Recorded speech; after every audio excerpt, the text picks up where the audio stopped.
Alors, j'ai décidé, suite aux vidéos que je vous ai faites pour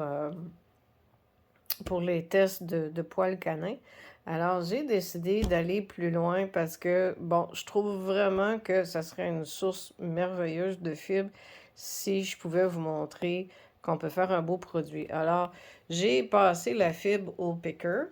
Alors, un picker comme ça ici, c'est vraiment comme des grosses aiguilles. Dans le fond, c'est pour ouvrir la fibre. Et là, je suis après la carder comme ça ici avec ma petite cardeuse. Et en plus, ma cardeuse ne va pas très bien. Elle est comme désajustée. Mais enfin, bref. En tout cas. Alors, après avoir cardé la fibre du Lagoto, donc après l'avoir passé quand même trois fois minimum dans le picker, et puis aussi j'ai passé comme 3 fois là, dans la cardeuse. Donc ça me donne ça comme résultat. Alors c'est sûr que c'est pas super, mais c'est sûr que le fait que la fibre, elle est courte, alors dans le picker, le picker peut pas venir séparer la fibre comme ça ferait avec la laine de mouton ou avec des fibres beaucoup plus longues. En ayant une fibre plus longue, même si c'est une frisette, c'est que le clou du picker va accrocher et en faisant aller le dessus, eh bien, ça vient vraiment ouvrir la fibre comme ça ici. Mais comme les fibres sont très courtes, alors malheureusement, les clous du picker peuvent pas venir vraiment prendre ça parce que la fibre, elle est tellement courte qu'elle rentre tout simplement entre les clous. Donc, même si je la passerais 10 fois dans le picker, ça me donnerait pas plus de résultats. Donc, je mettrai pas plus de temps que ça sur le traitement de la fibre, mais ça donne quand même, tu sais, un petit résultat quand même intéressant. Alors, comme vous pouvez voir, tu sais, ça a quand même dans la cardeuse, tu sais, on voit que les fibres se sont quand même légèrement pris ensemble. Et donc là, eh bien, je vais faire un petit feutrage avec ce que j'ai de cardé.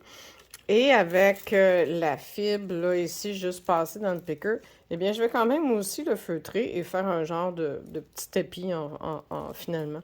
Parce que c'est ça, après avoir fait les tests, bon, comme la fibre, elle est courte, alors malheureusement, je peux pas vraiment faire un feutre qui va être intéressant. Ça va être appelé à être moins résistant probablement parce que la fibre est courte. C'est difficile aussi à travailler. On peut pas la garder.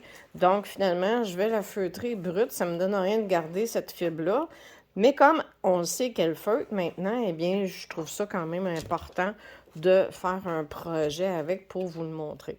Alors, je vais vous feutrer ça et je vous montre le résultat plus tard. Et aussi, bon, je vous ai pas, je vous avais pas tout dit.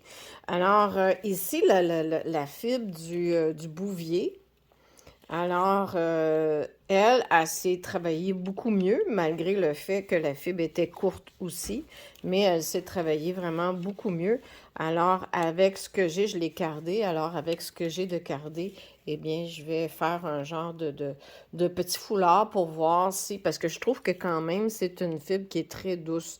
Alors, on va voir le résultat. Donc là, dans les fibres que j'ai cardées, alors j'ai ici à droite le l'agouti et à gauche ici j'ai le bouvier. Donc ça me donne ça, ça a environ une trentaine de pouces de long par une quinzaine de pouces ici de large. C'est sûr que le lagato ici il est moins large parce que j'avais quand même un peu moins de fibres. C'est sûr que là, maintenant aussi, à cette étape-là, je pourrais, parce que vu que la fibre, elle est très courte, c'est sûr que à ce moment-là, on pourrait quand même ajouter de la fibre beaucoup plus longue, soit de mouton ou autre, d'alpaga.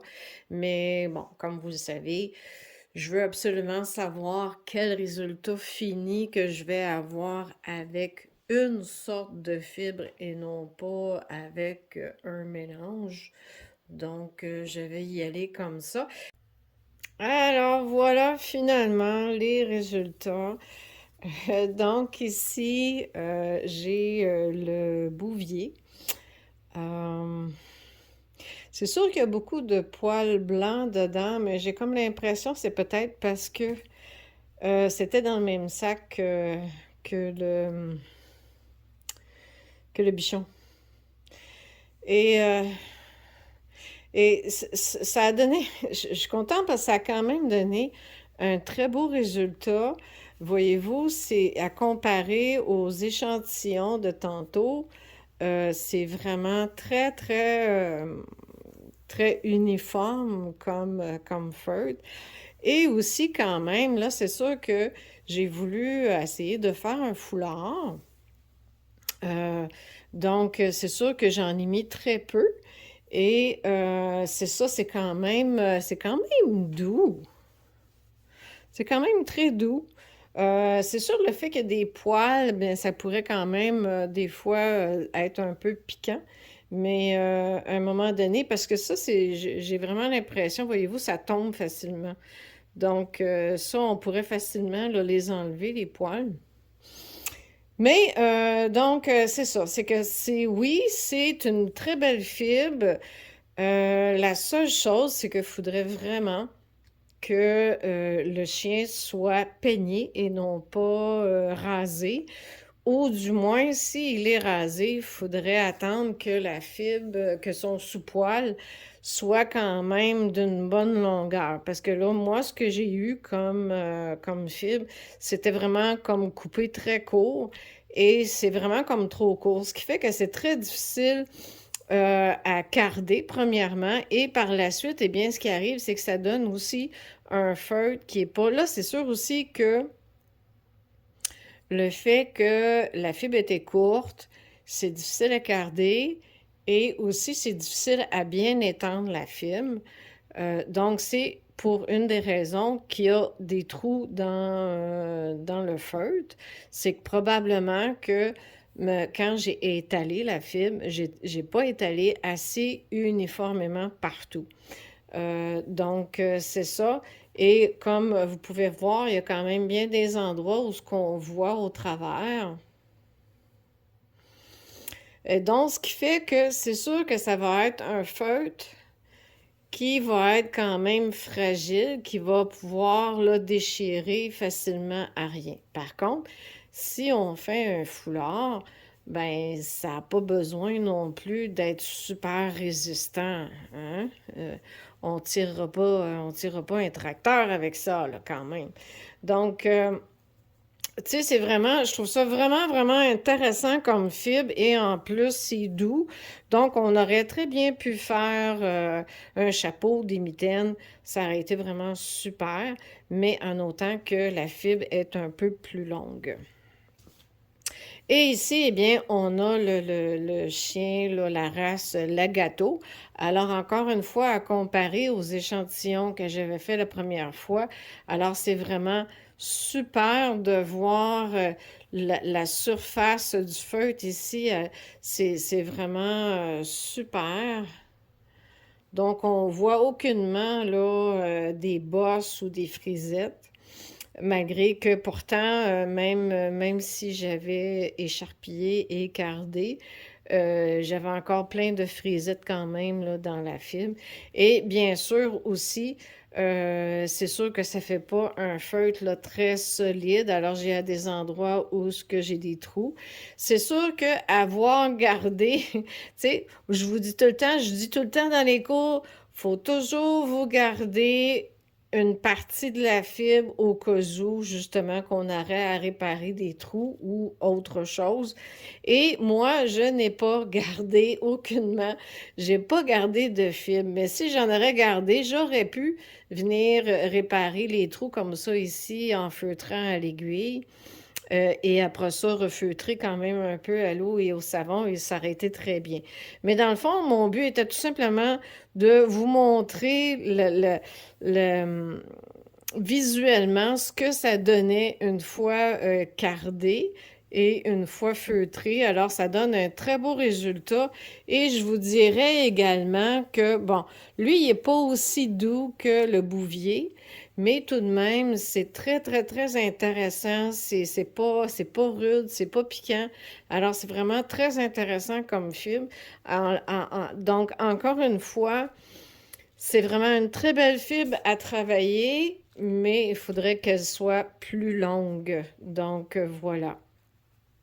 Et avec le restant de la fibre que j'ai écharpillée, celle-ci, je ne l'ai pas gardée, je l'ai juste passée à l'écharpilleuse parce que, dans le fond, je savais que ça me donnerait quand même un résultat probablement fragile.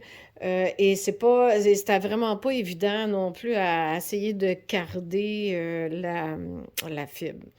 Et j'ai mélangé ce qu'il y avait aussi avec le bichon. Alors ça ici, c'est la partie là, du bichon, le gris pâle que vous voyez. Et au centre comme ça, et ici sur les rebords, eh bien, c'est la race Lagato. Et comme, bon, je savais que là, c'était, bon, dangereux que d'avoir des trous un peu partout parce que la fibre était pas cardée, alors j'ai mis de la laine de mouton à l'endos, mais j'en ai pas assez mis.